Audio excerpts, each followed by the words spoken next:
pronouns and okay. So, and what brings you here to the SWAB meeting? And welcome to July meeting. Sherry's helping me a lot. She's got cue cards. You can't see them in the corner.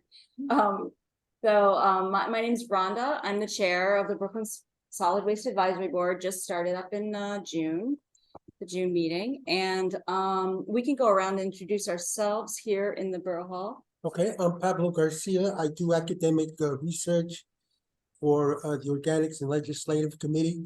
I mostly try to separate the anecdotal from the actual data. Hi, I'm Kate. I work on the curbside composting outreach team at Big Reuse. Oh, nice. Welcome. I'm Lacey. I'm the legislative director here at Borough Hall. I'm Sherry. I am on the master composter admin team at Lower East Side Ecology Center and the chair of the outreach committee on this law.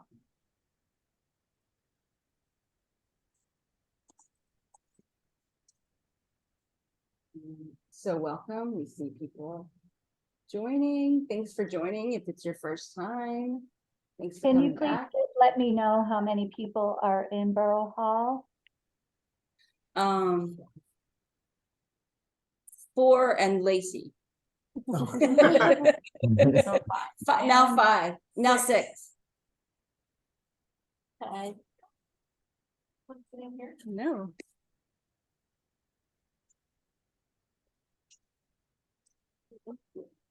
How long has there been a Brooklyn SWAB? Kendall Christensen can answer that question, I bet. Probably 1986 or 7. They were originally created when there was a plan for incinerators to be built in one of each borough, and there were borough advisory boards created for that process. And then when the recycling law was adopted in '89, they were incorporated into the recycling law as continuing advisory boards. And has it operated continuously? I know a number of them ceased to exist for a while.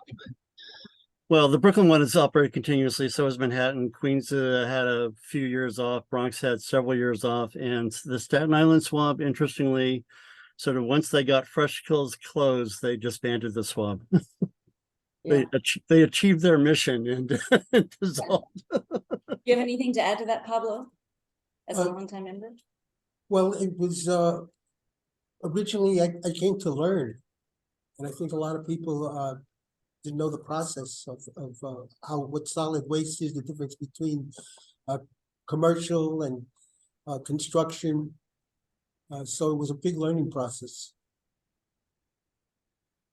Through the SWABs. through the You learned that, SWABs. yeah. Okay. So without further ado, why don't we introduce our guests for this evening? Thank you so much for coming, and thanks, Liz, for helping us secure the guests. We have Matt Malina and also Katie Stromme. Stromme or Stromme? It is actually Stromme, confusingly enough. Okay.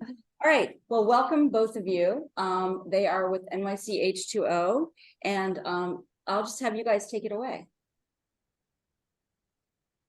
Great, thank you.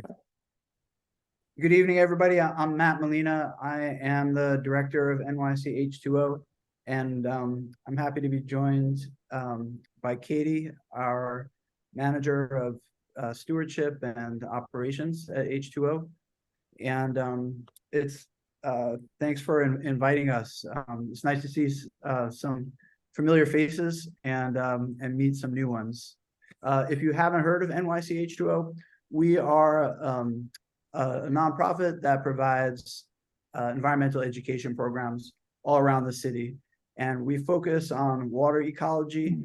And to this end, we bring a lot of kids out on field trips to parks all around the city with beautiful natural areas. And we help to maintain many parks around the city, and especially the ones where we bring kids on field trips to, because we want them to see the beauty of nature. We don't want them to see the solid waste strewn about. So that's in a nutshell. We have some slides, but Katie, do you want to say hi and give your take on H2O? I think you summed it up pretty well. Could I get screen sharing possibly? And then maybe I can pull up the, if whoever's hosting could.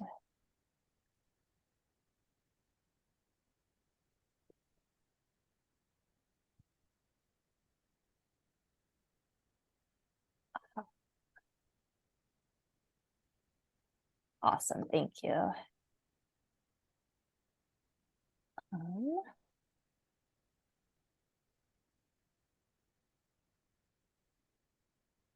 Can everyone see that?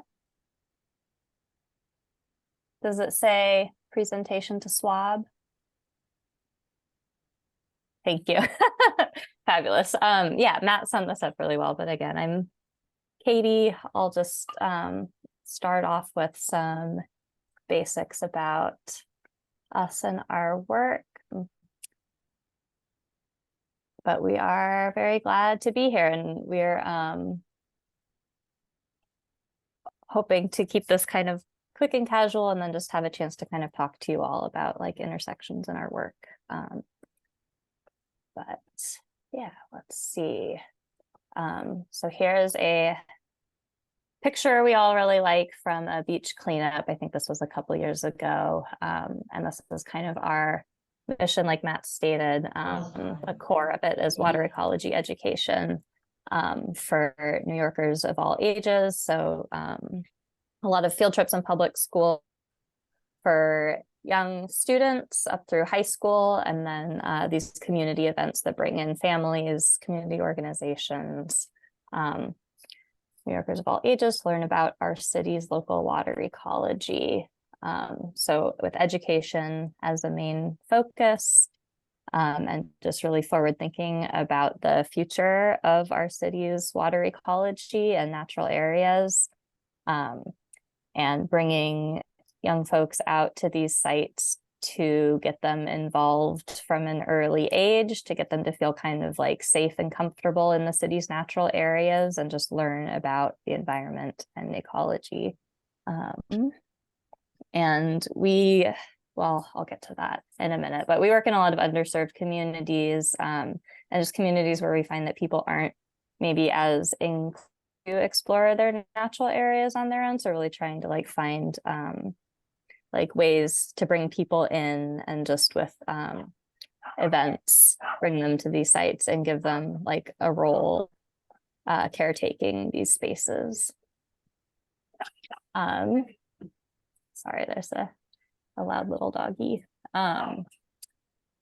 So beyond field trips, which I listed first here because that's kind of like the bread and butter of what our org does, we work primarily in Title I and Title III schools. So again, kind of underserved communities, a lot of English language learners, and starting in grade 2 all the way up through high school. We also run some after school programs, CASA, and then community education, a lot of walks, history, nature, community volunteer events, stewardship that often, like we'll talk about, is beach cleanups and invasive species removal. We also do virtual talks. We'll bring in authors, public figures, host those, advocacy for better environmental policy, teacher workshops, and then internships for high school and college age students. Matt, do you want to talk about field trips a bit? Thank you. Yes. So the field trips are outside, and the classes come and meet us. We have 9 field sites all around the city in parks that have, as I mentioned, beautiful natural areas. We try to get classes to sites where there are either reservoirs or beaches, so that there's some water to associate with, but it doesn't have to be, so long as there's a natural area. And the whole idea is to get kids outside and making observations about nature and getting them excited and so long as a kid asks a question, what is that? I feel we've done our job. And even just getting the kids outside is a triumph, because in New York City, the requirement is only that the kids get outside for 20 minutes of recess a day, which seems almost prison-like to me, but that's what it is. So getting the kids outside is important and healthy.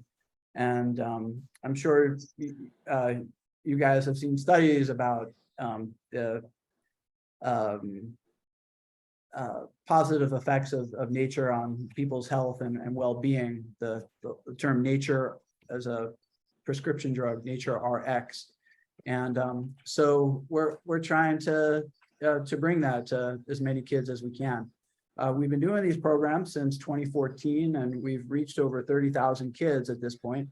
And we have a really wonderful staff, folks like Katie and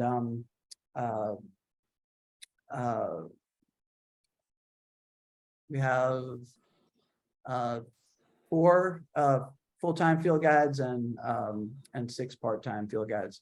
So we even though we're a small organization, we really do our best to get these programs out there, because besides the Parks Department, there are not many other organizations that are getting kids outside. We have a pretty broad reach, where we've worked with over 300 schools across the city, and we prioritize working with schools that are in underserved communities and where there's a high percentage of English language learners. The next slide, please. Here's just some numbers. And Katie, if you wouldn't mind going back just a couple of steps here. Yeah, thanks. This one? Yeah.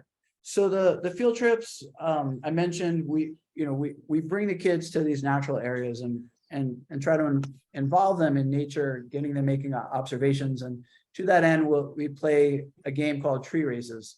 This is a made up thing, but basically it's as simple as kids start at one tree and they run to another tree, and the race is not over until they've made an observation about the tree. Oh, the leaves look like a star. Oh, the leaves are green. Oh, the leaves are red. Oh, the bark is bumpy, whatever. The idea is to meet the students where they're at and to elicit and to have them make observations and ask questions. I mean, the whole foundation for science is gathering data, and the way to do that is by making observations. So it's simple, but it is important, and there's a reason behind it. We also have the kids build an aqueduct, a working aqueduct, and they do it using these reusable tubes. It's the same stuff that you would use if you have a water filter in your kitchen, in your sink, or in your refrigerator. Same tubing, we can reuse it.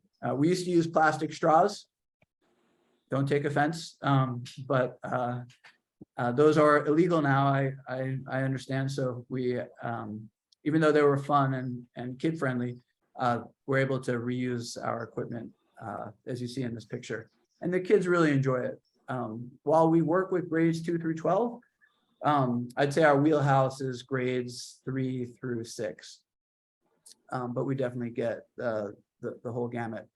So the kids play this game where they build an aqueduct, and it works. And we can combine the aqueduct and all the kids connect. So the whole class could connect. So it's kind of a team building game as well. And we've worked with Dugal, which is based in Brooklyn at the Navy Yard. And they had this great idea. One of their salesmen said that we can print our maps on canvas. So that's what you see in this other photo taken at the Ridgewood Reservoir, which I will mention, as many of you probably know, was built by the city of Brooklyn. And in Borough Hall, if you look at your flag there next to the American flag, that Lady Brooklyn was from when Brooklyn was its own city. And anyway, it was the city of Brooklyn that built the Ridgewood Reservoir. Okay, let's keep going, Katie. We did that one. A lot of kids, as I said, 30,000 kids. And because of the pandemic, we had to introduce online lessons, which are good because now we do those in the wintertime. And but come springtime, we're back outside. Next slide, please.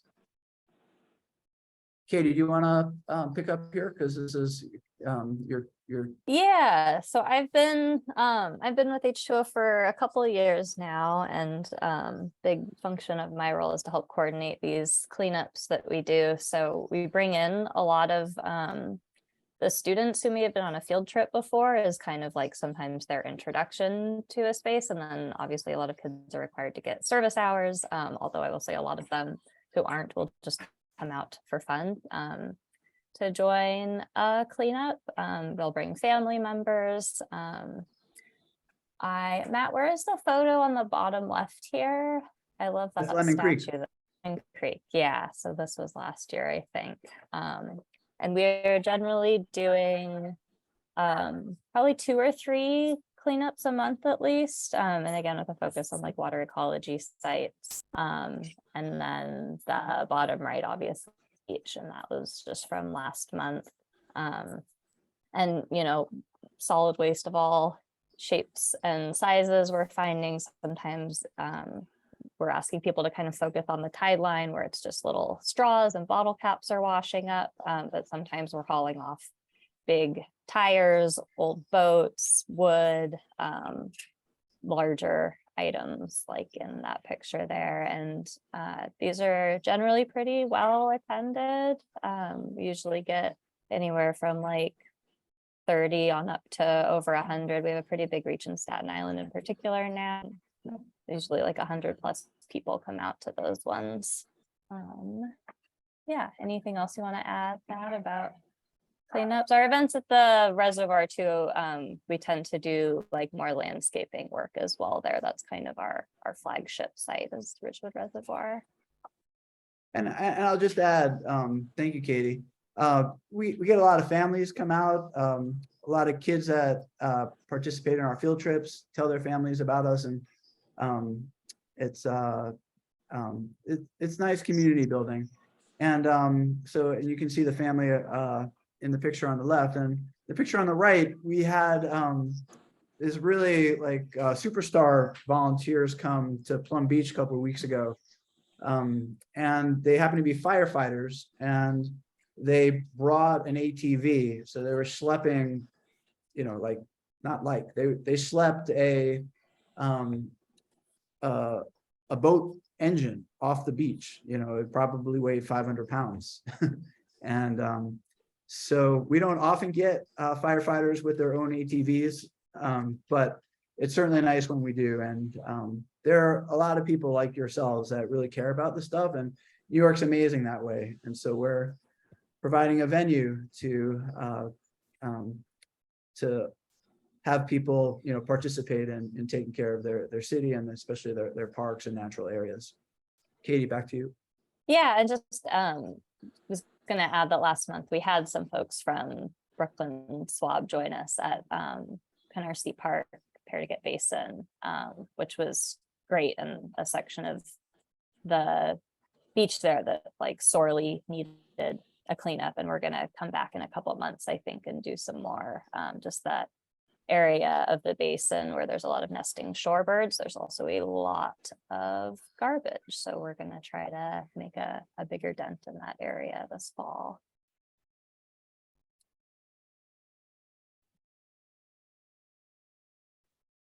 Matt, did you want to say a few words? Oh, sure. Yeah. So we're engaged in advocacy, and one example is one of our colleagues is on the BkSWAB, and when the borough president was a council member, he invited us to, he was on the split district, Bushwick and Ridgewood. So he invited us to participate in the BkSWAB when they were just starting back up. So we do that. We attend city council meetings. Katie attended a bunch of those. And we advocate for improvements to parks, and we focus a lot on Highland Park, where the Ridgewood Reservoir is based and is located. And here, this picture is taken, I think in 2016 or 17. We started advocating for improvements at the Ridgewood Reservoir, which had been neglected for a long time, and we are happy that we got 2 intersections improved. So now the pedestrian crossings to access the reservoir are a lot safer. And we bring a lot of kids there, so it's important. We actually used to have to stop the cars like this with our bodies. And now there's traffic lights that work, you know, the kind where you press the button and the buttons work. And DOT has been very responsive. If the buttons break, I call them and they come and fix them, or they send their contractor. So we are engaged in advocacy. Also, you know, there's a lot of illegal dumping. So we're always asking, where are the enforcement cameras, you know, and when are they coming? And so that's another example of how we engage in advocacy. We love the NRPA. I echo Katie's sentiment. And cool. Hi, Jeffrey, and my best to your wife. Hello. Hello. They love you. They love you out there in Staten Island. They love you. Our They're the Staten best. Island best friends. Right. Yeah. So that's H2O in a nutshell. Maybe a few nutshells. And yeah, so we'd love to hear your ideas, any questions you have, or ideas for how we can collaborate more. And yeah. Yeah, yeah, these are just jumping off points if we wanted to have a little more of a conversation, because I think also ideally, like, as much as we love doing beach cleanup, in a perfect future world, we won't be doing them anymore. So well, I like what you do for front end prevention. I had a couple of questions. Yeah. Please. I just, one was wondering how people get to these cleanup things. Do they just use public transportation? 2, I was wondering where you're actually located. Do you have an office or something like that? And 3, what you actually do with the garbage? Thanks. All good questions. Katie, do you want to answer them, or you want me to? Transportation wise, yeah, people mostly take public transportation. I think we find in Staten Island more individual car ownership, so people will often be driving to these sites. But these are like Public parks. mostly attended by the volunteers, come from the communities where the cleanups are happening, so people can generally get there more easily. They're familiar with their own needs. Sometimes they're, you know, walking distance, sometimes not. And we make and sorry. No, go ahead. No, just that, and we make an extra effort to print flyers and laminate them and post them in the park and around the area for that very purpose. Sorry, Katie, I didn't mean to interrupt. No, that's to note. And don't have an office yet. We have a shipping container where we store equipment at the Ridgewood Reservoir, and that's kind of our de facto office. But when we're not on site for these events or field trips, we're just working remotely. And I think we have staff based in probably in Brooklyn and Queens, but all over the city, really. And what we do with the garbage handles that for us. A lot of these are collaborative with Partnership for Parks, and so they'll we tell them like where and when to pick up, and they'll arrange that for us. We're trying to be better about separating recycling at these events, but we do find that challenging sometimes. Yeah. So I just want to step in to say that Michael is going to moderate the questions. Do you think it's okay to, if we stop sharing the screen, we can Yes. see each other better, one another? And then, Michael, you can take in the order that they came in if you want, or you can alternate between hand raised and questions in the chat, however you want to do it. Okay. Let's see. So we don't have too many questions in the chat yet, so feel free. Someone asked how much does it cost for the field trips? Care to elaborate? I know you said it in the chat already. Certainly. The field trips are primarily free, and that's thanks to the city council.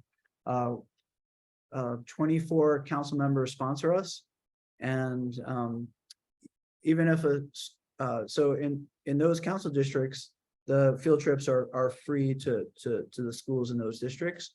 And if a school is in a district that's not sponsored, that school gets 2 free field trips. So like a drug dealer, the first 2 are free. All right. And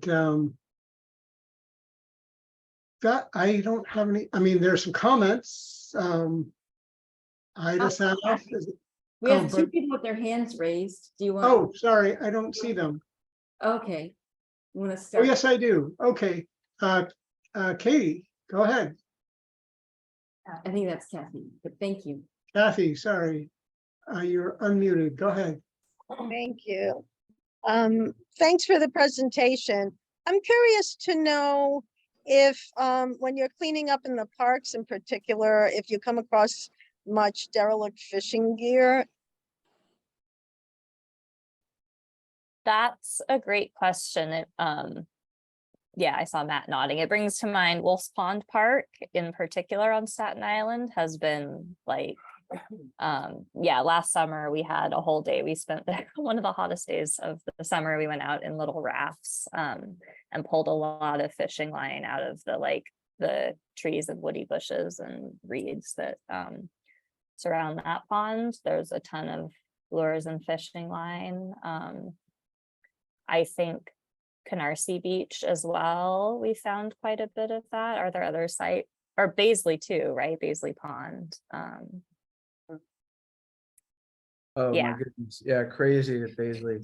So in Baisley Pond, which was built the same time as the Ridgewood Reservoir, it was one of the feeding reservoirs that supplied water into the Ridgewood Reservoir for the city of Brooklyn. It was turned into a park by Robert Moses in the 1930s. Anyway, it is a pretty shallow pond, so we wade in, but we pulled out 7 rusty garbage cans. We pulled out 3 scooters. Last year, we pulled out a city bike. And then we bring 2 inflatable boats, and we get permission from the Parks Department to go in. We pulled out over 200 feet of fishing line and about 10 hooks and lures. So yeah, a lot of that. I would, if there's a chance I could get your contact information, I would love to connect with you guys, because that's something that I have a coalition and we're working on that issue with the Parks Department, who are not the most cooperative. I don't know, maybe you have a better relationship with them. You know what?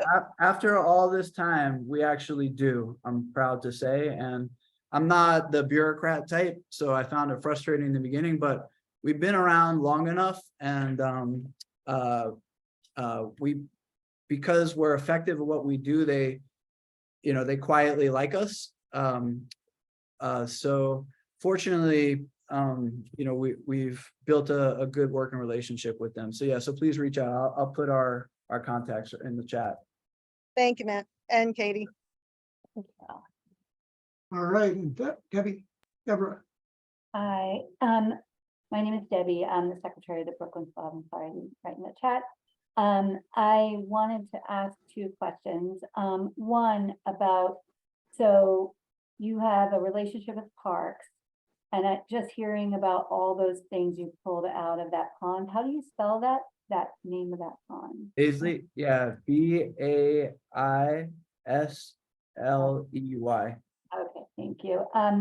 So does your partnership cross over with DSNY, and is it possible to put cameras in the parks for these issues? It's a very interesting question. We do work with DSNY, absolutely. You guys, I'm sure, work with them much closer than we do. We work with more at the chief level, and oftentimes there's illegal dumping, like in some of the parks we work at, particularly in Highland Park, where we have our storage container, and so we report that to the DSNY, and they're very responsive, and we're very appreciative. As far as cameras go, that is in its nascent stages, and we're actually working to install a camera, but it's just give you a sense. The pole belongs to DOT, Parks, it's on Parks property, and then the police department have to get the feed. So there's precedent. There are some business improvement districts that install cameras, not in parks, but so we're just in the beginning stages of that. Talk to me in a year, and hopefully we'll have the camera in.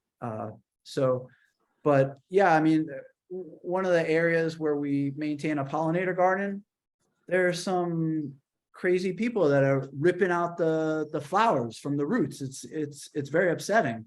So it would be great to have a camera up there, but one step at a time. Hopefully we'll get this one in, because all the agencies are on board.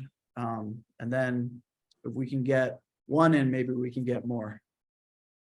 Does that answer your question, Yeah, Deborah? it does, and it sounds very complicated, and it sounds like maybe we need other people in the borough to help, make those connections. And without naming names. And the other question I had is, do you have any summer programs for children? Because I'm working as a volunteer with a group of migrant kids since months ago. Yes. You do? Yeah. Okay. I would Yeah. love if you Here's could the email. chat about that. I would love that, to be able to pass that on. Yeah. If you just email my colleague Megan, she'll set you up. I just put it in the chat. Okay, awesome. Thank you so much. Okay, so the next question from Alan is, are there other waste related organizations that you partner with that focus on Staten Island? Yes, we worked with United Activities Unlimited a lot year before last. They changed leadership a couple of times, so we're not as active with them. There's another one of their staffers went to a different organization. Katie, do you remember what that one is called? No, I don't. Okay, yeah. But United Activities Unlimited, a bunch of schools in Staten Island join us consistently.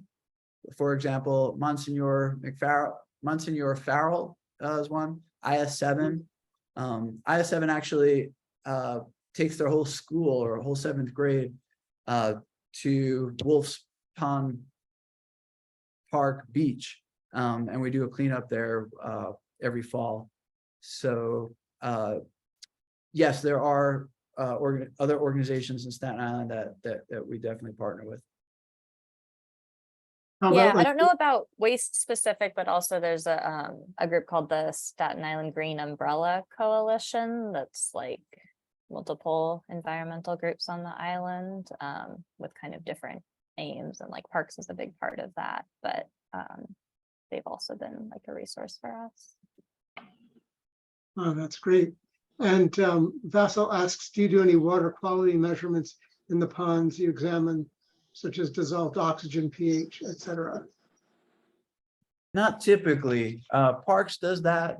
And in the, in the harbor, the Billy and Oyster Project, has a very robust program, testing the waters. But in the parks, the Parks Department does that. On what schedule, I'm not sure. But it's a good question. And Betty asks, how can she get a list of participating District 13 and District 15 schools so she can reach out to leadership in those districts to get the word out? How can you get a list of,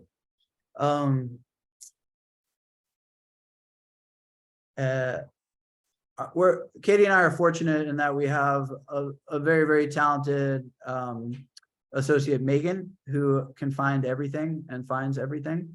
So Megan can help with that, but I would recommend first figuring out the schools that you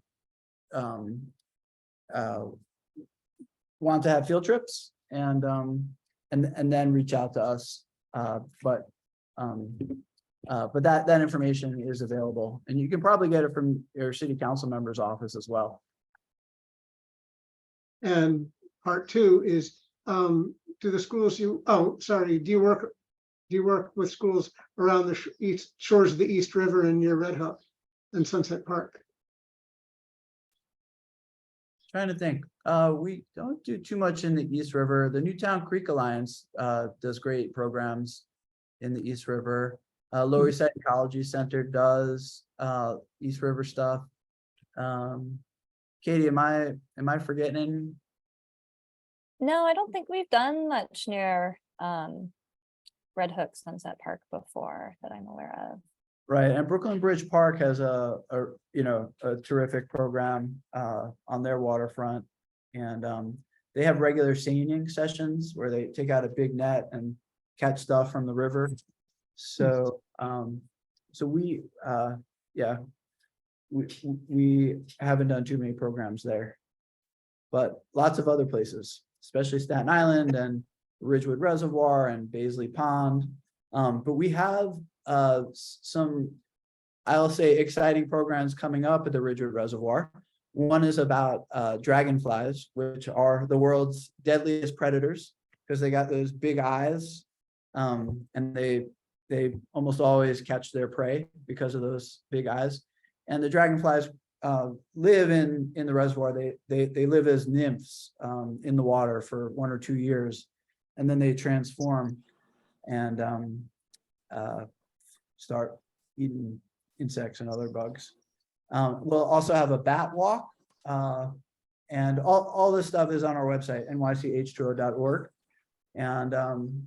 And we have a bird walk. I think it's in September with Heather Wolf, who is also, I'm pretty sure, a Brooklynite. So please join us for those.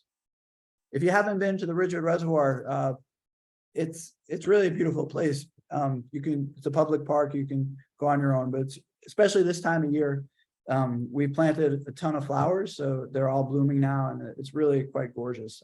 I recommend it. And last question from the chat is, do the schools you work with regularly incorporate the topic into their curriculum?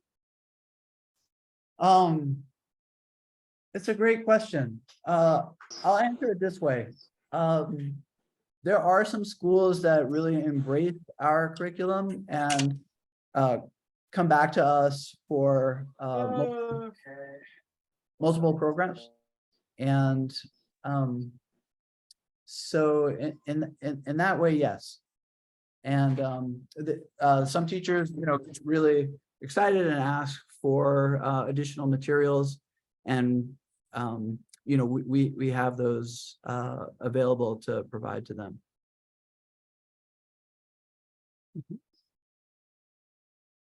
All right, that is the last question from the chat. Oh, wait, Pablo has a question. No, I think I remember some students from Harbor School mentioning about horseshoe crabs, and I think that was H2O. It's encouraged them to stick around late after the cleanup. That's right. We've recruited many horseshoe crabs to work for us. And they come to our programs that we offer in the summertime. Yeah, we have this really wonderful professor. She's a sociology professor, and she's written some really interesting books. One of them is about horseshoe crabs, and she's a social scientist, and she works at SUNY Purchase, but she lives in Brooklyn, and her name is Lisa Moore, Lisa Jean Moore, and she's really one of the best presenters that that we've worked with, even that I've seen ever. She's just super engaging, and we do those programs at Plum Beach, and Plum Beach is like a mecca for the horseshoe crabs because the water is pretty shallow and calm, and the horseshoe crabs love it, and they do their mating rituals there year in, year out. So please join us for the next mating season, which is June and July. The next meeting.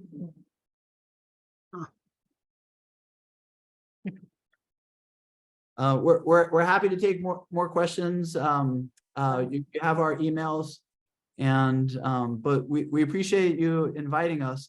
I have a question for the SWAB, but I can wait to ask it, but I don't want to take away from your agenda. Well, I mean, go ahead. You can go ahead and ask. Do you consider the solid waste coming out of the sewage plants as part of your bailiwick? We're just actually starting to really dig into that. So yes, especially because of the compost, we're talking about it a lot. Because of what's going on with the compost, how it's going to be processed and all of that stuff.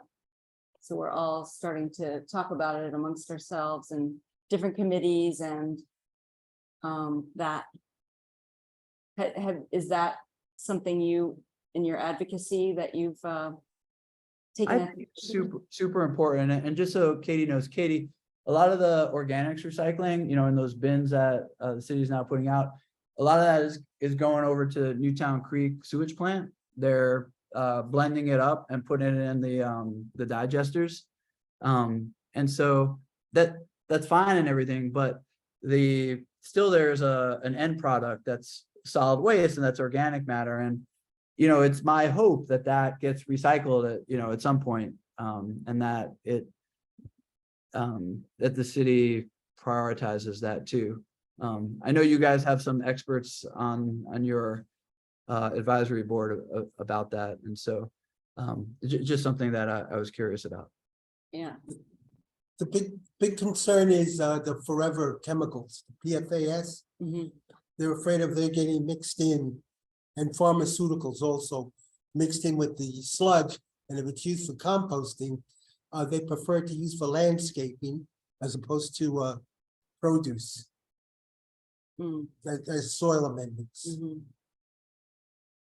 Yeah, and even that's a wonder. Like, we still have to think about what are the long-reaching effects of putting PFAS in our soils, even as decorative in landscaping. So there's a lot of, it's not complicated, but we're not shying away from it. I mean, it is complicated, but we're not shying away from it. A lot of layers. Yeah, lots of layers. Well, we are at time. I just wanted to quickly say, I had a chance to participate in the beach cleanup that we did back in May. And at the SWAB, we do a lot of talking about waste, but to go out there and just see how much waste was at Canarsie Park, from microplastics to giant garbage, just shows how much work there needs to be done to clean up these places and maintain them. So thank you for the work that you do, and thank you for coming to talk to us today. And we'll put, whenever you have upcoming events, we can advertise it on our social media. So hopefully you draw more volunteers. So we'll continue to do that.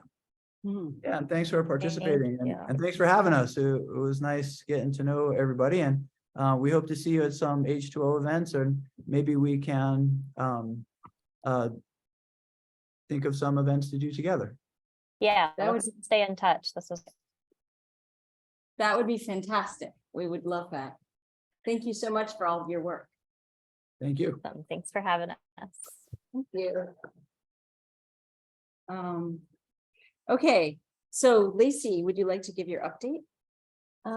Sure. I don't have a lot this month, except to say that I have presented in this meeting about the Brooklyn Comprehensive Plan. It's going to be out imminently. Could we put the mic to you, please? Oh, sorry. Basically, I was just saying the comprehensive plan that we're working on for the borough is going to be out imminently, so keep your eyes out for that. It has been taking the majority of my time, hence I don't have a lot to say about waste specifically. However, I wanted to flag, I sent an email to the group yesterday, I think, but there was some discussion at the last meeting about the city's proposal for zoning for carbon neutrality. And it's a citywide zoning text amendment proposal that gets into a number of areas. There is a little bit in it about waste as it relates to zoning.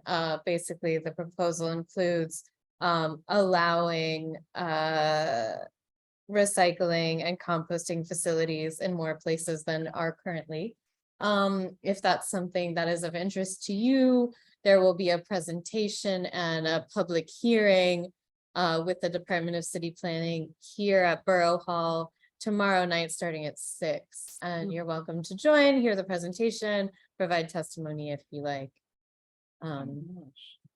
Yeah, it's part of the public review process, so this won't be the last time. It will be the time that we're hosting here at Borough Hall, but it will go, I believe, to the City Planning Commission and then to the City Council. So I can keep folks posted on when those dates will be. That's great. Thank you.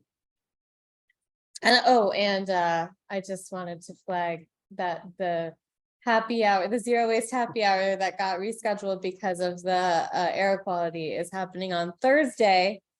This Thursday at the Brickyard, 23 Park Place in Manhattan, 4:30 to 7. So I hope to see you all there so we can celebrate our victories and the bills that were signed, or well, not signed, but became law today. Yes. Hooray. I don't want to steal the thunder of whoever wanted to talk about that. I know, but I guess I did. We know it should come from you. That's fine. So we got word from Sandy Nurse's office, from Annelle and Sandy Nurse's office saying that it went into law today, that it wasn't signed into law, it just was after 30 days, it goes into law automatically. So interesting, but here we are. So yay, it's good. Greg has a question, maybe? Yeah, this comprehensive plan, it seems like a very forward-thinking idea. But could you tell us more about it? I mean, it seems like something should have happened 10 years ago. I mean, it's not really something I can talk about briefly because as the comprehensive plan, it is quite in-depth. But I will say that's exactly the point. The reason that we're doing it is, the BP has felt for a long time that, the city's approach to planning is much too focused on zoning or sort of one-off issue specific type plans that don't always communicate with each other. So this is our attempt to kind of pull together a vision for the borough. We worked with the Regional Plan Association and the New York Academy of Medicine to do a pretty extensive existing conditions analysis. So the first part of it, which you may have seen, the draft that we had released last year, it's like a ton of maps and data analysis. Based on that, we created recommendations. So that's the bulk of it, and some frameworks for what it will look like when it's applied on the ground. And yeah, it'll be out soon. So by any chance, were you looking at composting as desired use in some locations? Yeah, well, we don't get that specific, and it's not like we think this would be a good place for a facility kind of thing, but we do mention, there's a small section in the recommendations on waste and support, and like ways that the borough can support the city's goal of zero waste to landfill.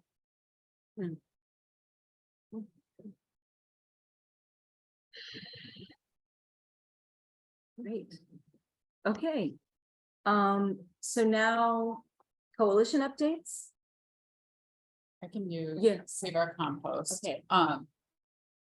I know we had a meeting in mid-June and I was not able to be at the June 12th event, so I will let other folks talk about that were key. I know there's some on this call that had big parts in that. We ended up having a discussion about the zero waste package because at that time we were just waiting to see if the mayor would sign it. And we had discussed that if after 30 days he does not sign it, then it goes into law anyway. And so that's what Lacey just announced has happened. We also had a discussion about, the budget and the cuts, because there are cuts this year to community composting and the compost project and Grow NYC. And then there's even bigger cuts coming down the line, or more, not a little more impactful in that, the first year is a bump and then you're down to your core a little bit more. So that's concerning. And then we had a discussion on the CORE Act and some specifics around that. So I think there was some follow-up work on that, but I was not involved. So I don't have a good update for that. And our next meeting is going to be the end of the month. So I guess we'll see where we're going. Does anyone want, or are we talking about it later? The event that was on the 12th about anaerobic digestion. Does anyone else want to talk about that? How that went? We had a few folks on there. I thought it was really interesting. Yeah. I learned a lot. Okay. Otherwise, I don't know. Matt's still on. I know, Matt Kendall, was- I think you were involved as well. Yeah. Do you want to? Can you share a little bit? I was working, so I was not able to watch it. All these things seem like ancient history already. So a month ago on Monday evening, there was a panel discussion organized by for the SWABs as an introductory discussion about composting, anaerobic digestion, and things in between. It featured presentations by 3 or 4 people from different aspects of how organics get processed, including the head of the U.S. Composting Council, Justin Green from Big Reuse, and Jane Gajwani, who's a senior manager at DEP. Claire Mifflin gave sort of an overview of what we currently understand about how organics are generated and processed in the city. And then Councilmember Nurse moderated about a 30-minute discussion at the end of it. The links for that, I don't have them handy. Maybe someone else does for the presentations, the slide deck from each of the presenters. And then there was a recording as well. If you go through your SWAB emails, you can find one from Claire Mifflin that would contain that link. One of my takeaways from it is that Councilmember Nurse said a couple times during the discussion that this is a learning journey because we all have a different vocabulary and understanding about organics, what they are, how they're collected, how they're generated, how they're processed, what they're turned into, what the various products are. And so we're starting that journey, and the panel discussion was intended to start that process. As of now, there are not any specific plans for follow-up from it, but I think there will probably be some discussion about that, including if I could use the opportunity to ask if there's interest in having someone from Toronto do a presentation about how they process their green waste. Toronto's been at it for better than 10 years now and has a unique system for handling their green waste material. And I know that the company that operates that facility for them would be willing to do a webinar to talk about that. So if there's interest, let me know. You could email us, Kendall, if to get the conversation started. Thank you. Yeah, and I just wanted to add that Jane Gujwani from DEP talked about how, you know, the city really envisions using the wastewater treatment plants for anaerobic digestion of the food scraps, less so than aerobic compost processes, just because they already have, you know, expensive multi-million-dollar infrastructure that's ready to do that work, and that food scraps and human poop actually like need the same conditions to decompose together. So right, they kind of sounds like DEP in the city views wastewater treatment plants as, you know, the place where most organics will get processed.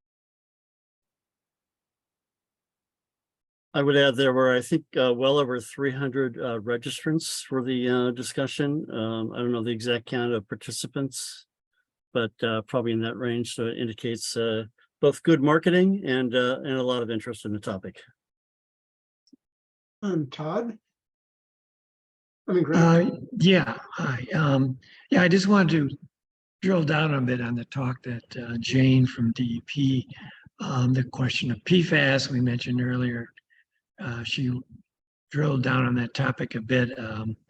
Apparently, the state of Michigan has done a lot of research about the levels of PFAS that exist in sewage treatment plants, and has come up with some methodologies to try to reduce levels and kind of determine what's, you know, background levels and high levels look like. And coincidentally, the DEC, or perhaps not coincidentally, our New York State Department of Environmental Conservation, DEC, has just issued a draft criteria for safe levels of PFAS in sewage treatment plants. Interestingly, from what I was just reading in the article that Deborah Hurden put in the chat, the levels that Michigan and Colorado, I think it is, are trying to adopt are many multiples higher than what Maine allows in their criteria. So it's just like, it's kind of like, what is a safe level of a forever chemical? It's like, what's a safe level of cancer? I mean, there is no safe level. Dioxin's another one. I mean, there's these things where it's very judgmental as to what is safe and isn't safe. And just because the DEC says it's safe, that doesn't mean a lot of scientific data is going to confirm that. It's just a convenient level that allows them to help people feel comfortable, but not necessarily scientifically valid, particularly. Thanks. Okay, thanks. Does anybody have any other comments or questions? And I saw the link was put in the chat. So folks, if you haven't seen it and want to, it's on there. And I think some of the other like supplementary information is also there on the website. I think that presentation should be part of a school curriculum, but I don't know how to go about that. We can't hear you. Oh, I think that would be a wonderful presentation that should be in the school curriculum, but we have no curriculum that deals with sustainability as a civic duty. So how to start that going, I don't know. I had one comment, actually in reaction to what Greg sent, about the farming, you know, what's going on with farms in different areas and, including in Maine that, these dairy farms have had to shut down because of PFAS, and then they're selling their cows to farms in New York. So to me, I don't know what others think about that, but PFAS is forever chemicals, right? Then we're gonna take these cows to our New York farms, and then what's gonna happen to us? Yeah, Well, we can stop using Teflon. yeah, We can, Yeah. well, we could do. stop it at the source, going forward, but it's about also like, how are we gonna deal with what's already, Although with the wind turbine offshore wind energy coming into Brooklyn, we're probably gonna have more forever chemicals because of the electrical insulation, just the manufacturing process. Mm. So the real answer is to use less energy, but it's not gonna happen, I don't think. yeah. Okay, I feel like we could talk a lot more about that, but we should probably move on to the reusable NYC update. I can give that if you like. I can't see Anne on the call, so I'm probably best placed to give it unless anyone else was mad keen. Cool. So there was supposed to be a meeting last week, but it got cancelled because it would have been the 4th of July, which I gather is a big day. But we had a couple of updates sent through by just by email, which I can relay. The first is that there's a webinar on the 12th, which is Wednesday, about plastics, basically. It's called Plastics and the Future of Our Planet. And it's moderated by Judith Enck, the Beyond Plastics president and former US EPA regional administrator. And it's a conversation about plastics and the future of our planet with Bill McKibben, who's an environmental leader and author, and a Pulitzer Prize winning journalist called Elizabeth Colbert. So I've got the link to register for that, which I can share in the chat just now. Let me see if this works. Cool. Hopefully that's come through. So that's, I think, 6 p.m. On Wednesday. The second thing was, so the Reusable NYC Coalition has turned its attention really to the Choose to Reuse bill, which is Intro 1003.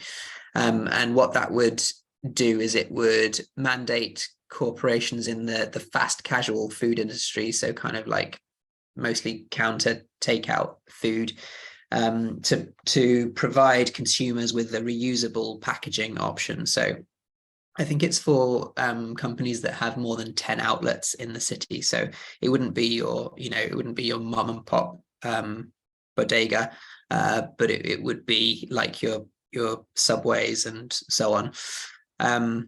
So it forces them to provide a reusable option, either by piggybacking on an existing system or by creating their own system. It doesn't outlaw single-use packaging, because obviously sometimes people are just passing through and need it, but it forces them to offer the choice. So there's a couple of ways that you can support the Choose to Reuse bill. You can become a public supporter. You can participate in Reuse Week of Action, which is July 17th, July 24th, so next week, apparently. They've got a social media toolkit that I can forward on, perhaps to you, Rhonda, to send around, or I could even send it around the members and guest list myself. I don't mind. But at the Choose to Reuse website, which I'll send the link for, there's also an option to tell your NYC council member that you want them to support the Choose to Reuse bill. So that's something people can do as individuals. So let me just post the link into that in the chat as well. There we go. And so at the moment, the bill has got 18 city council sponsors, plus the support of the Manhattan Borough President and our own BP Reynoso. So it's doing well, but it could always do with more supporters to try and drive it forward. So that's what the coalition is focusing on at the moment mostly. And I guess the next meeting will be, it's normally around about the day after the SWAB meeting. So it will be, well, there's probably not going to be a meeting next month, is there? It being August. So anyway, it'll be first week of August, the next meeting.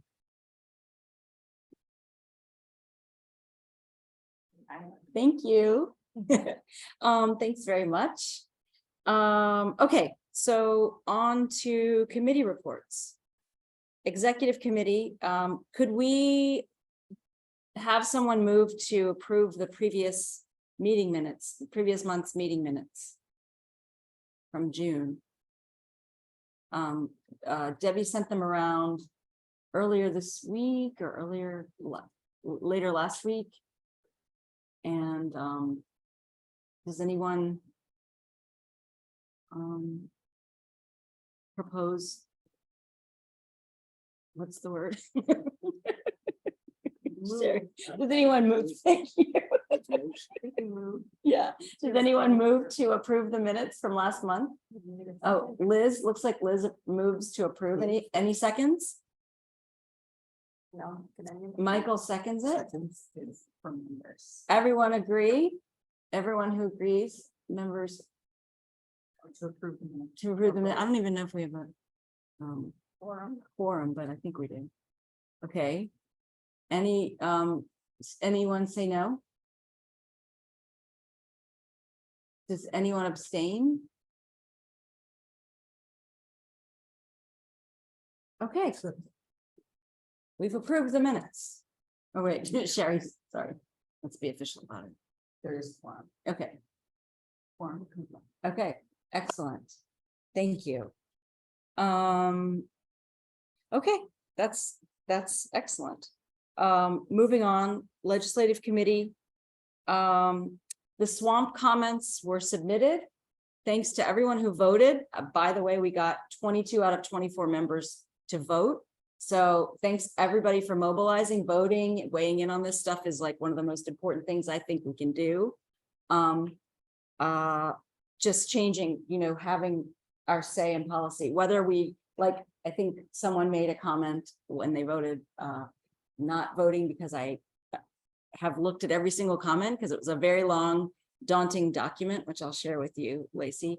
But it was really great. And we also had 42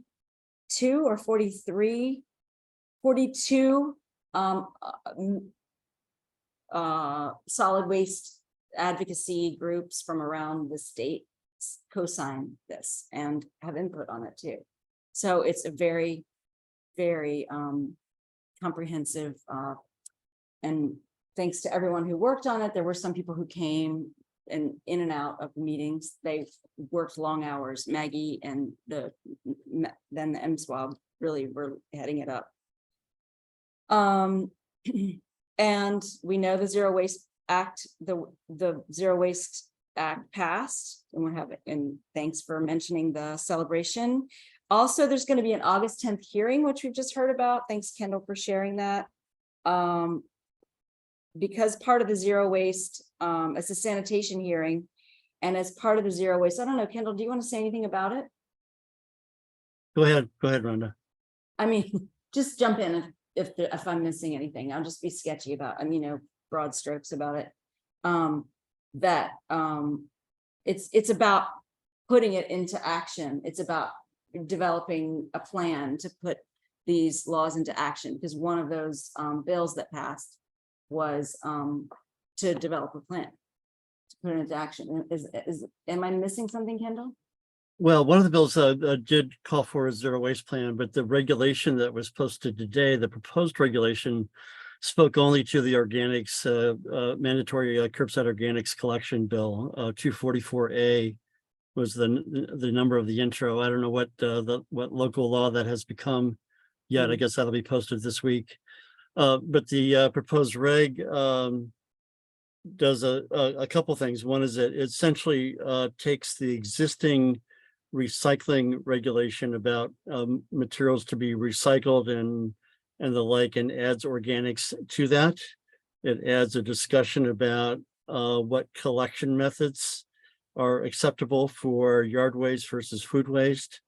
It adds the requirement for buildings, which is similar to that for recyclables, which is the building responsibility is to provide space, keep it clean, and signage. So space for making organic separation possible in that building, keeping it clean, and then signage to promote it. Whether or not people participate in it is not directly the responsibility of the building. They don't control that. But if people use it, then there's, they have to set it out for collection.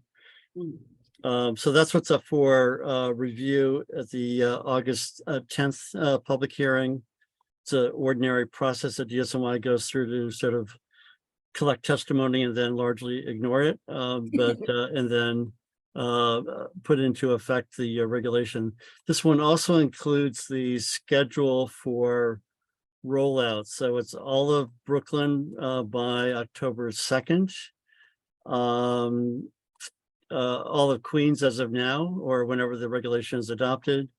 And then Bronx and Staten Island in March, and then Manhattan next October. And the other thing it does is that DSNY had a couple months ago put out a regulation about separation of yard waste becoming required, but doing it on a seasonal basis. And this drops that seasonal basis and makes that year-round as well. So all organics, yard waste, food waste, and whatever was an interesting term called designated organics that I'm not entirely sure what their definition of that is will be required to be dealt with on a year-round basis. And also the mandatory part for the yard waste comes when they roll out each borough. That's my understanding. That's correct. Yeah. Okay, thanks for that, Kendall. Yep.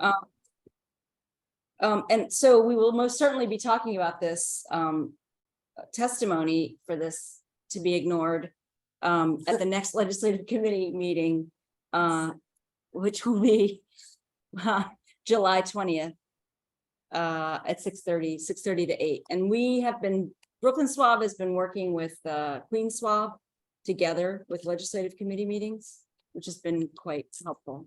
So we'll be doing that probably again. And outreach committee. Because I don't usually talk loud enough, or I talk at the screen and not into the microphone, as I'm usually guilty of doing. So sort of related to that, we are having a meeting tomorrow evening because we meet on the second Tuesday of the month. And it's all via Zoom. If you want to join, just let me know your email and I can add you to the invite. Our focus is to continue our community board discussions that we've had with the community boards of Brooklyn, but we're also going to be right at the start of rollout, probably the end of September is our aim for our next community board discussion. So there's going to be talk about outreach just in general about curbside composting. We're reaching out to DSNY via Rhonda to see how we can best support and not duplicate efforts that they may be doing, because we're also a small committee. So we want to use our time wisely. So that's what we'll be talking about mainly tomorrow. And then we'll probably not be taking August off if we're having events in September. So, I mean, the committee will not be. So yeah, that's kind of where we're at with that at the moment. So I will put my email in the chat. You can email the SWAB or me directly, and I'll add you all if you want to join us tomorrow. So thank you very much. And the organics committee. Vondra, do you want to talk about that? Or is Allison here too? I don't know. whatever you want. Hello, yes, my internet connection is a little unstable, so I may be going in and out. I'm tagging this with Greg from the Manhattan Organics, and a shout out first and foremost to her, to Allison, for thanking her for the work that she has done in the Manhattan Organics committees to collect a lot of this information about our need to find community-based composting sites. So in the last couple of days, Greg and I have put together a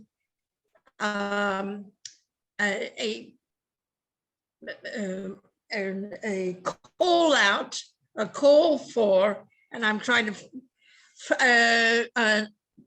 the organics committees of the SWABs to create a task force to advocate for community-based composting sites.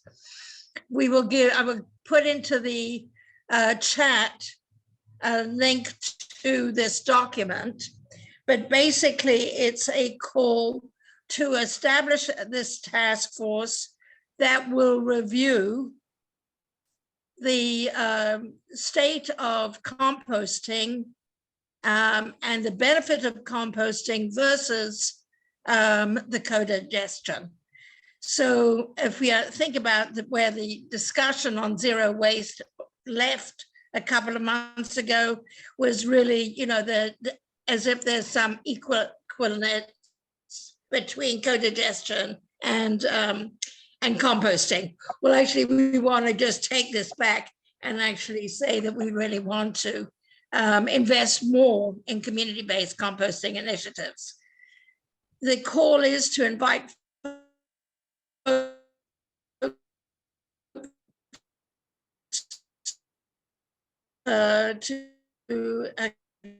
come on to this task force, that we were really a couple of months to develop. Folks, there is already a lot of research out there, which now just did, and to come up with a 3-part plan, which for our research. And I'm going to throw this over to Greg to highlight the 3 tasks that we need to focus on. Thank you, Greg. Right. Yeah, so essentially we kind of split this up into 3 groups or 3 tasks. The first of which is the most obvious, is just to identify and quantify the amount of compost being collected at the we'll call micro level facilities, i.e. community gardens, typically. We know that there's in the vicinity of 60 of these facilities, but exactly where they are and how much they process is still a unknown that is probably known to somebody, but not us, i.e. like, sanitation department or one of their subcontractors. The other task force is, the other task for the task force is to look at the so-called medium scale community-based facilities, like the one at the Salt Lot on the Queensboro Bridge, the Canarsie site by Lower East Side Ecology Center. Yeah, there's of course the Fresh Kills. So that's another level. And then the final task that we envision for the task force is to identify sites on city-owned facilities, i.e. parks, EDC, which has a number of manufacturing site locations, like in the Sunset Park area, Brooklyn Navy Yard, and also manufacturing zones where there's warehouses available that are not city-owned, but it might be commercially viable to operate some sort of composting facility.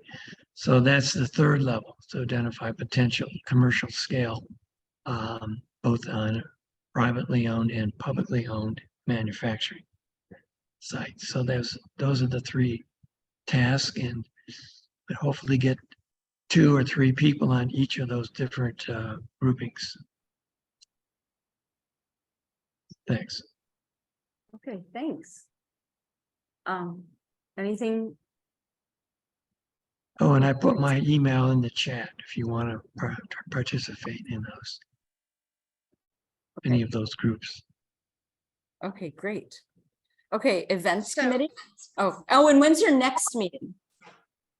After, We're gonna wait and see how many people respond to this call for. And hopefully a couple of 3 of our, regular friends will be coming back, and then we'll set up a time to meet. okay, And I just put the document in the but somebody is saying to try the link again. I think I'm failing there. Greg, if you wouldn't mind putting the document into the link, I don't have the right. Okay. I'm just putting it in, but I saw it. It doesn't work. but I don't think it's working. Okay, thank you. so we'll look for an email, maybe with this link if we don't get it in, and then also for the next meeting. And anyone just email Vondra, and I guess it's or Greg. Greg, please. Email Greg if you'd like to be included for the next meeting. Okay, thank you. Okay, so events committee. Hi, everybody. So this Saturday, the 15th, is City of Water Day, and we're going to be tabling at one of the City of Water events that's taking place at Coney Island. There's a environmental organization called the Coney Island Beautification Project that's run by Pamela Pettyjohn. And this event will have lots of different environmental partners tabling. They're going to have different activities for kids. There's going to be kayaking and a beach cleanup. So Debbie, Herdan, and I, and Pablo, you've agreed, and Betty, I'll follow up with you. You said you might be able to make it, so we're going to be there from 10 a.m. to about 1:30. I'll share the flyer with everybody. So Debbie and I were talking about coming up with some kind of I don't know if it's like some kind of activity to like draw kids to the table. Maybe like something related to plastic-free July, like, you know, plastic straw is not good, here's an alternative, or some kind of engaging thing. And what Matt was saying about teaching kids to make observations, maybe somehow I'll incorporate that into, yeah, like, what do you see about this particular thing that isn't so good, and what makes this one different, like plastic and plastic-free alternatives. So that's happening this Saturday. And then another thing potentially on the horizon for the events committee is planning like a SWAB get together. Debbie had mentioned that you know, the Kingsland Flowers rooftop may be available for such gatherings. So I'm looking into that. And if people would be interested in coming out to Greenpoint, I guess, that could be like a fun summer get together. It's the Newtown Creek Alliance's space, the roof of their space at that wildflower area. It's very beautiful.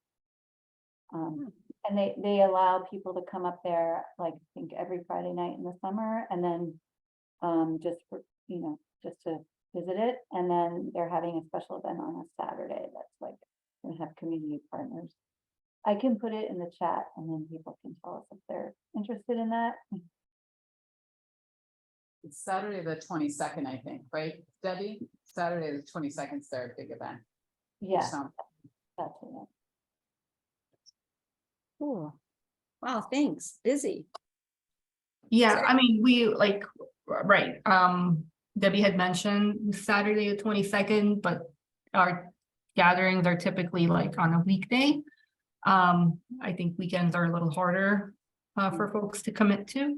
So maybe a Friday evening would be a better option. I can send around some like a poll maybe with some dates and see how many responses we get.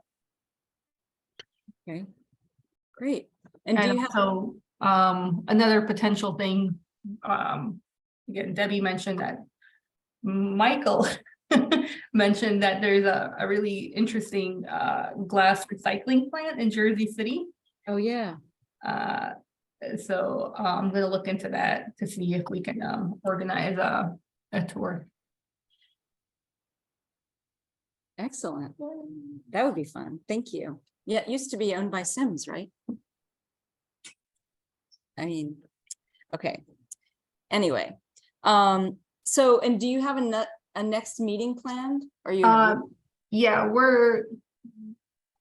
I've tried to make the third Wednesday of the month a regular meeting date. So the next one will be on July 19th, next week. Not this Wednesday, but next week's Wednesday, July 19th. Okay, thanks. Okay. And NYCHA committee? The meeting on Thursday was very brief because the speaker canceled, but just, and I don't have anything very new, but just to remind people that the Manhattan SWAB's NYCHA Recycling Committee advocates to bring recycling to the NYCHA projects, and which is still kind of in its infancy. And since I've been on this committee, I've gotten some education on environmental justice groups that present at the meetings, and it was We Act that was supposed to present on Thursday. So that's a venerable organization founded in 1988 that has been involved in a lot of the issues that have been kind of in recent decades brought to the fore as far as environmental justice. So I'm actually not sure. She may reschedule. Danielle Cooper is the main organizer of that committee, and she may reschedule with We Act later in the month. But I'm actually not sure if there's going to be an August meeting. But if there is, it would be August 17th on a Thursday. And that's all I have to report right now. Okay, thanks a lot. That was great. Oh yeah, that's a great idea. Oliver said maybe we could get We Act to speak at the Brooklyn SWAB.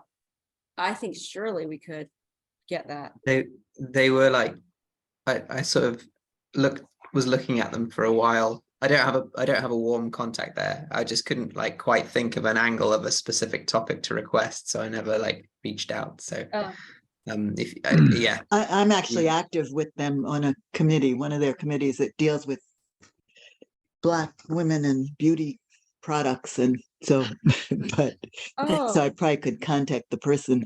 He's on that heads that committee, I suppose, if you need it. But okay, great. I'll reach out to you if you want, and we can loop you in, Oliver, if you want.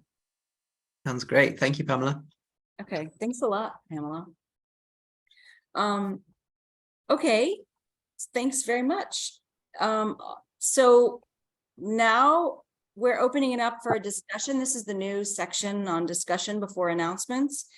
First, we want to welcome our new member, Haley Stark, and I think you also go by Lee. So I don't know if you want to say hi, you're welcome to if you want to, but feel free to stay muted if you don't want to say hi. Awesome. Yeah, no worries. Thank you so much. I do go by Lee, even though my Zoom profile says Haley. But I'm very, very excited to be here. I love the SWAB. I'm a master composter, super interested in organics, diversion and recycling, and all things that the Brooklyn SWAB does. So again, happy to be here. Thank you. And I also just want to make a big shout out to the Brooklyn Borough Hall who got this turned around so fast. So I don't even know what was the time on that. It was like a week, 2 weeks.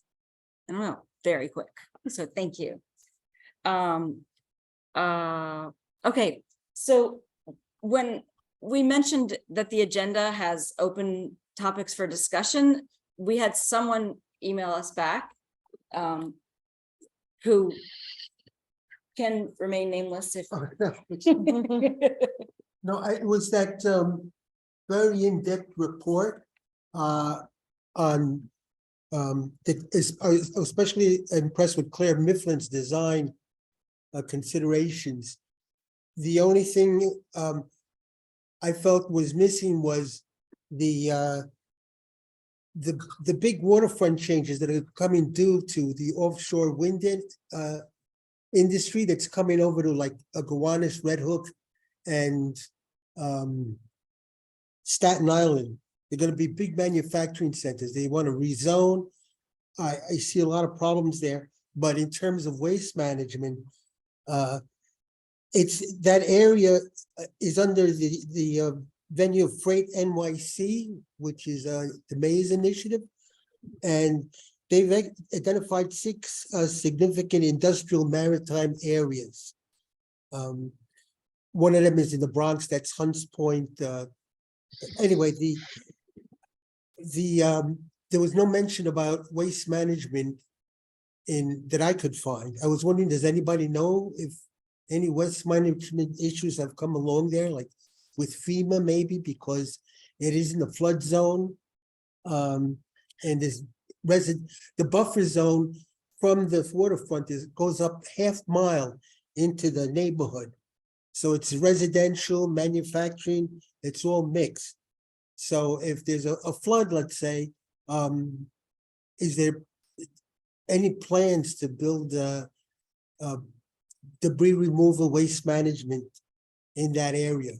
I think we should do that now before everything starts getting built up. That was my question.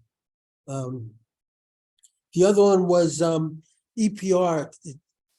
Are any of those EPR regulations been put in place for that area? Those are the 2 questions. Yeah. If anybody knows. I was hoping Kendall would know something. There's also the CBA, the community benefit agreement. Maybe someone with NYCHA would know that. My understanding is that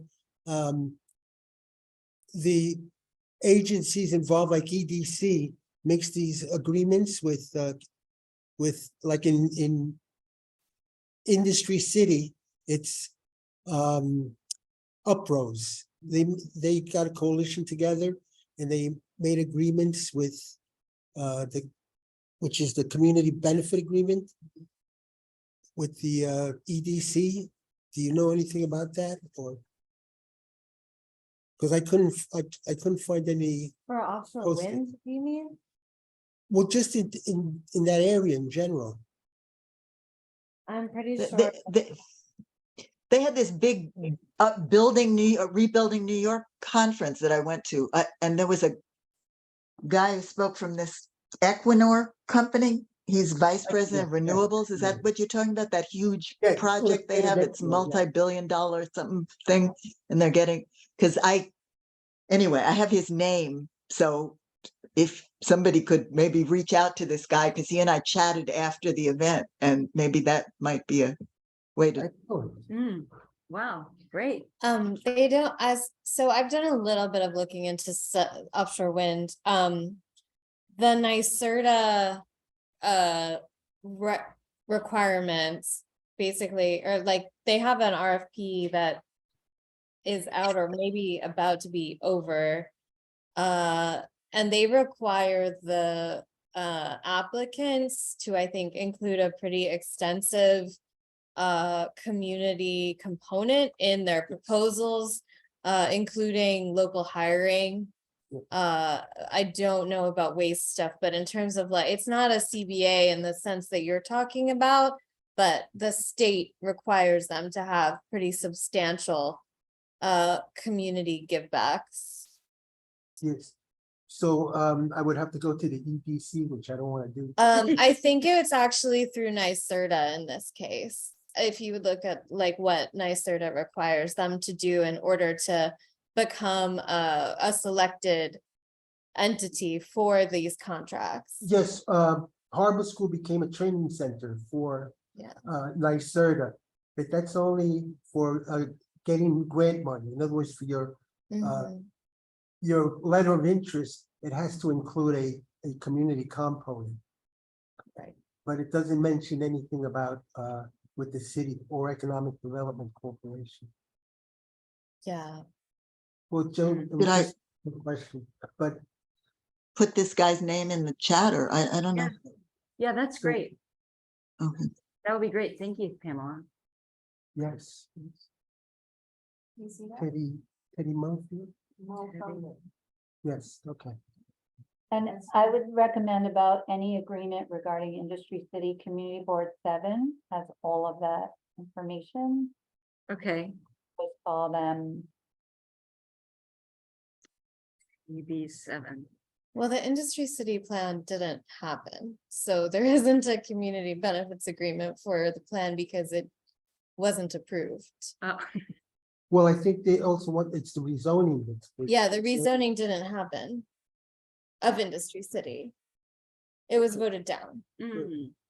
Because all the manufacturings are saying that we need to build above the 2 floors, which is good, except that opens it up to, oh, we'll put up a 84 high rise, we'll give you 400 square feet of. There's a bill that the council is looking at right now about industrial development areas. I'll send it to you. Okay, thank you. Are there any bills that are going to require containment within new buildings to build any kind of waste containment? In new construction? The first time I saw that was in Claire Mifflin's suggestion as a requirement, as a regulation. But I don't think there's any law. Is it? It is happening? In Chicago, no. Oh, in No, Chicago. but if we look at benchmark, Yes. yes. suggested Toronto for collection in Chicago. Did everyone hear that? Oh, yeah. Did everybody hear that? You want to say? Oh, in Chicago, buildings are required to, especially new tall buildings are required to have waste containment in the building on site. Can we, speak to our representatives about, I don't know the process, but, it seems like that is a low hanging fruit. It might be hard to pass, but like the bill should be there, shouldn't it? Yeah. So, like, especially if Chicago's already done it, then there's precedent.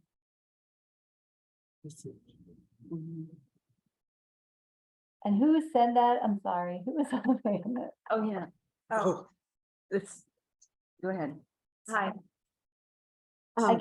Barbara knows me. I'm Nora McCauley. I show up from time to time. Late and unannounced. And in hiding like I do off camera. Yeah, I mean, I thought it clever because I can get close to the screen, but no one else. Right, we can Yeah. see. But we can't be We can seen. see, we just I can't. know. I should. Oh, no, it's fine. Okay. Well, Now we're at 8:10. We have announcements. We've already talked about, Liz already introduced City of Water Day. I just included this Sierra Club sewage sludge report again this month, just in case anyone hadn't seen it. The next Brooklyn SWAB meeting is going to be the 11th. It's going to be again the second Monday of the month of September, sorry, 11th of September. We're not meeting in August, just to remind you, but the 11th of September, because on the 4th, that is Labor Day. And then we've got Manhattan SWAB meetings, the Manhattan SWAB, Queen SWAB, and Bronx SWAB next meetings, and how to register for that, because they are still online. The Manhattan, I think, is going hybrid. Like we did it first, though. We want that to be noted. Oliver. So, anything else? Does anybody else have any more? We've got time. Rhonda, it's Kendall. Two things on the regulatory side. One is that DSNY has finalized a new regulation for commercial businesses that generate organic waste to put it out for collection in sealed containers. And that's now going into effect at the end of August, I think. And the companion to that is a requirement that chains of more than 5 locations also containerize all of their waste. And these are part of the commissioner's attempt to move towards containerization of waste as opposed to bags, mostly as a pest prevention matter. Some of you may recall that 20-some years ago, the standard way for businesses to put their waste on the sidewalk was in sealed containers. And then after 9/11, sanitation asked that those be pulled off the sidewalk and instead went back to plastic bags. So, but in both of these cases, there's been relatively little consultation. I won't say none, but relatively little consultation with both the business community and with the private carters, all, both of whom are stakeholders in making that transition work. And so you may have seen in the press, in particular, some pushback and frustration from the business community about these requirements and what they are asking businesses to now do differently on a pretty short turnaround basis. But keep an eye out for it to see if you see any difference on the sidewalk. But those things are being, the first is already sort of technically in effect. The 5 store requirement is still under consideration. I think there's a public hearing coming on that sometime soon, but I'm sure that will be adopted and become the new method for set out for waste from certain types of businesses. And as I understand it, I didn't completely, like, I think containerization, I think those big glamorized dumpster looking things, but they consider containerization even just putting it out in a bin that closes. Is that your understanding, Kendall? It is. I mean, there's no design standard. There's a sort of functionality standard that it has to be sealed.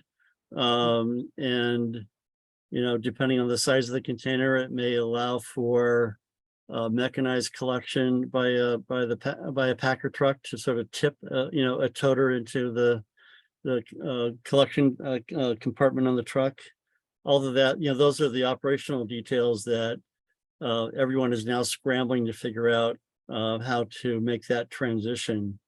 And we'll see what kind of patchwork of containers end up being used.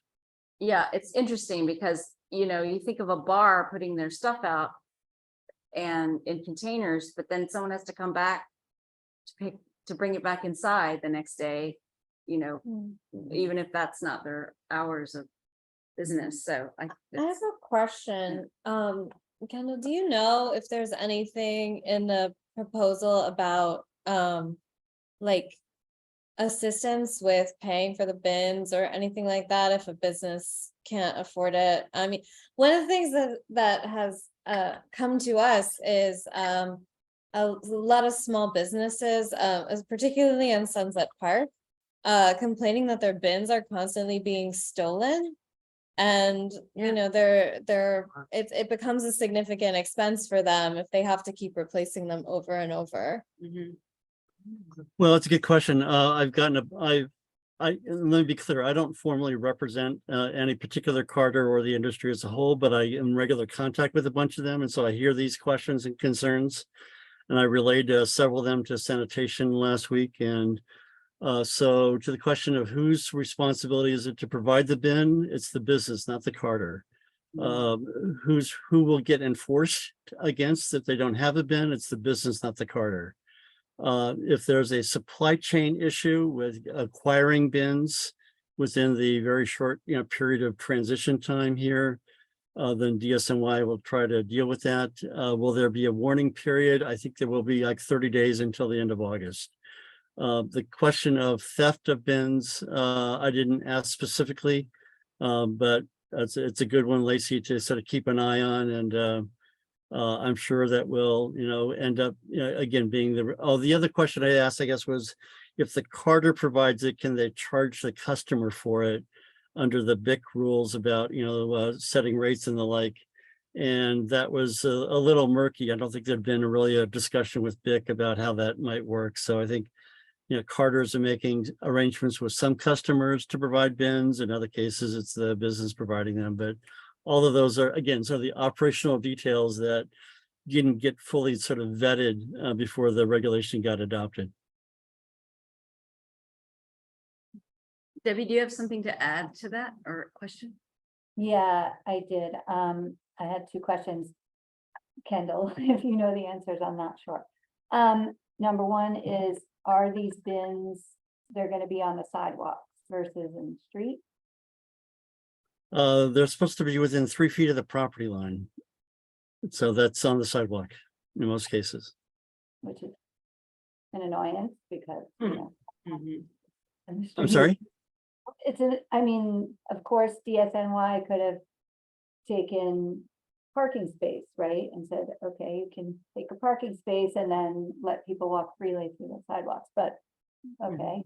Well, my guess on that, Debbie, is that I don't think DOT, which has control over sidewalks, was effectively consulted in this process either, as I understand it. Okay. So my other question is this going to reduce at all the number of bags? Is that not even part of this question? Are they just going to take 100 black bags and put them in a container, or are they going to reduce the plastic bag use here? Who knows? This is a get it in a container and keep it away from vermin. And the intention, it's got nothing really or there's an aesthetic benefit, I guess, as well, but depends on whether you like containers on the sidewalk or bags temporarily. Choose your poison, if you will, but that's there's no waste reduction component to this effort. Right. Also, it's the same, I'm assuming it's the same for commercial as it is for residential, that if it's in a container, you can put it out at 6. What's the new time? 8, or you can put it out earlier if it's in a container. Whereas if it's, well, obviously it doesn't matter because it has to be in container for commercial, never mind. But that I didn't realize is a thing with residential. If it's in a bag, you put it out, it has to be later, 8. I think it's 8 o'clock. And then it's 6 if it's in a container. I think that's right. Anyway. Anything else? Yeah. I and others have asked DSNY to do sort of a plain English version of these new requirements. And they indicated that, that was in the works, and there'll probably be, a mailer to businesses at some point soon. Yeah. And I know that residential buildings are restricted to using like 60-gallon containers for like receptacles, are businesses limited to a certain size of container? Like, would I think they are, but I don't know that off the top of my head, Liz, sorry. I'm just thinking about like those containers that schools have been using that. Right. The tilt truck. Yeah. Right. I mean, the reg that was published today for organics has a container size limitation in it. So that it can be managed by DSNY staff, sand workers.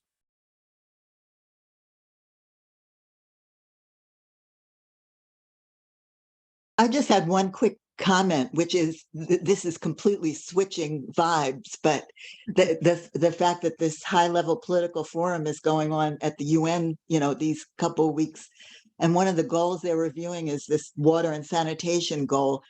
I know they had a very big conference on water, but it seemed to have almost completely not talked about sanitation at all.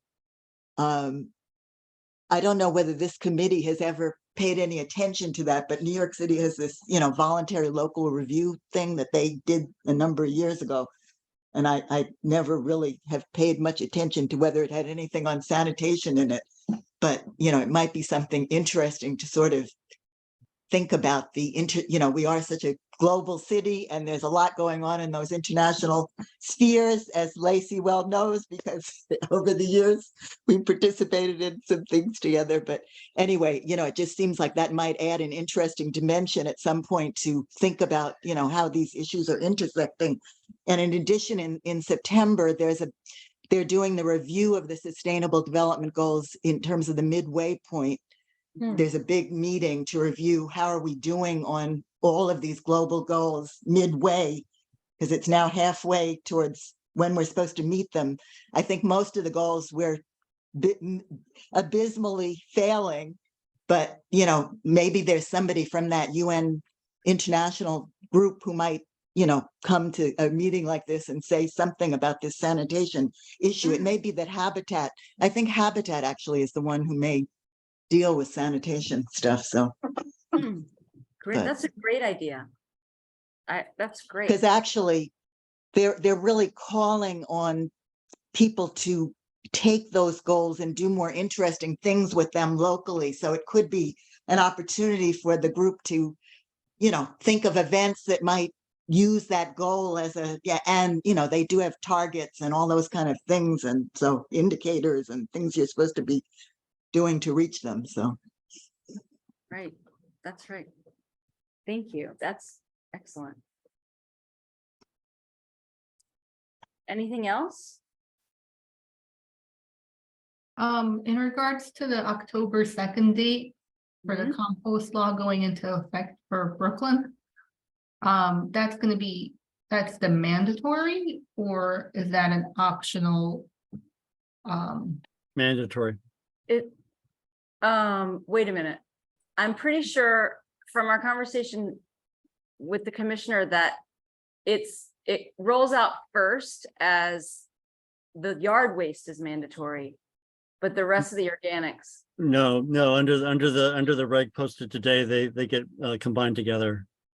They both become mandatory. They both become mandatory year round.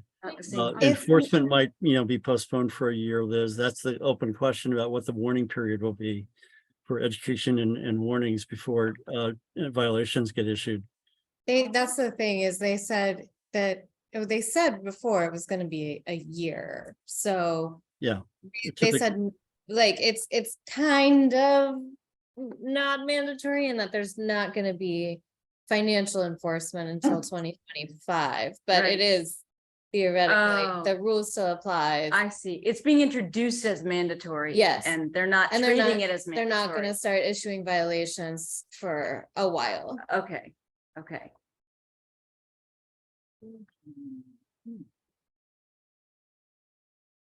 Because typically people don't comply unless there is the threat of financial.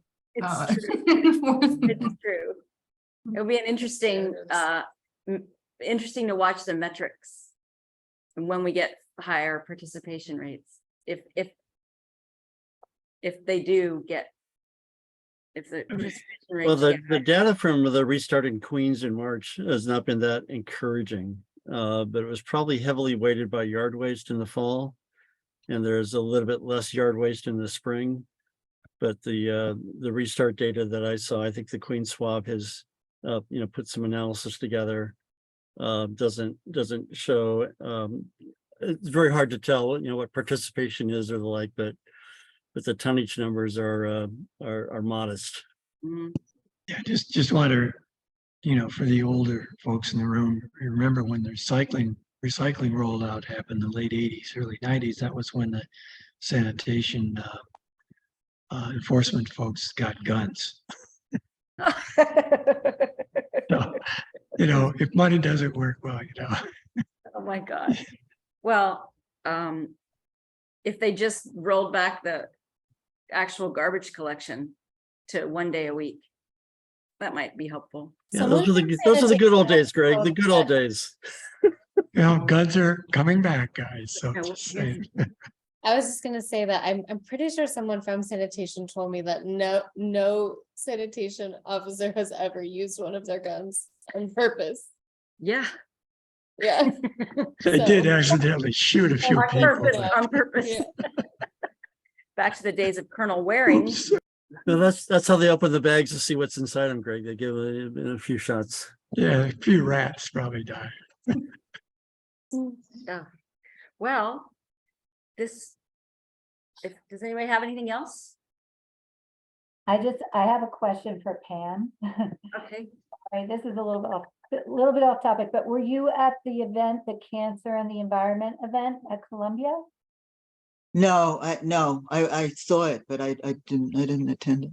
If you want to give me your email address, I can send you a recording and you can watch whatever you want.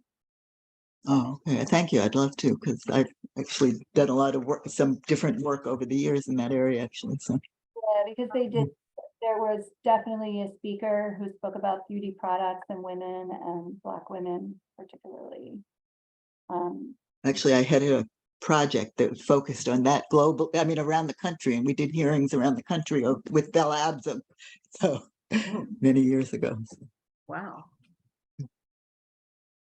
If you want, one thing is, have we ever gotten people like the co-op? I can't remember the entity that kind of deals with the co-ops in the city to talk. I mean, because just talking to them about the sanitation challenges for those kind of organizations, seems like it would be an interesting thing for our group to somehow coordinate with them, I guess. But That the NYC, I think it is. Is it? I think that's what it is. Yeah, we're probably going to be touching on that tomorrow night and talking about at the outreach committee and talking about getting to co-op boards and management companies and things like that. But I also know from when we relaunched curbside as an opt-in program that Department of Sanitation has done a lot of research and stuff. So that's part of my, I don't want to duplicate efforts because nobody has this power, right? The capacity to do that. So we'll be checking in with them. Right. That's good. Yeah. Yeah. Things like that. Okay. As to how best to approach, because it will take a lot of discussion on many levels. Yeah. Our neighbors, management companies. And peer-to-peer outreach is the most effective. Anyway. Yeah. So good.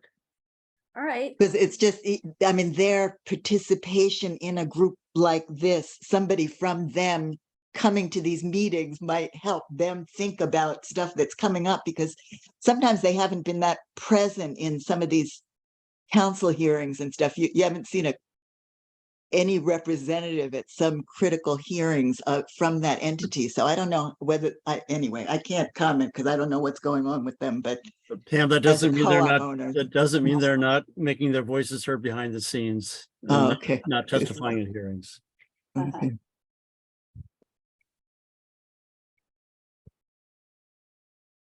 Well, thank you, everyone. Have a great August, and we'll see you all at various committee meetings. If you have anything, just feel free to share it with the group. Anything else?